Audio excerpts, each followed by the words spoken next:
Walang kumuha sa kupita. Isa yung pagsubok. Gusto ko lang malaman kung talaga nagbago na ang mga kapatid ko. Mga kapatid? Tignan mo ako mabuti. Ako si Jose, ang kapatid na nawalay sa inyo ng matagal na panahon. Nagbago na ako. Siya si Jose. At ngayon alam ko na ganun din kayo. Si Jose! Ikaw nga! Jose! Jose! Patawarin mo kami sa lahat ng ginawa namin sa iyo. Patawarin mo kami. Patawarin mo kami, Jose. Napatawad ko na kayong lahat. Ginawan niyo ako ng masama. Pero may dahilan ng Diyos kaya nangyari yun.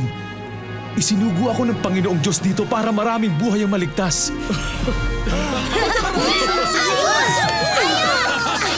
Bumalik kayo kay Ama.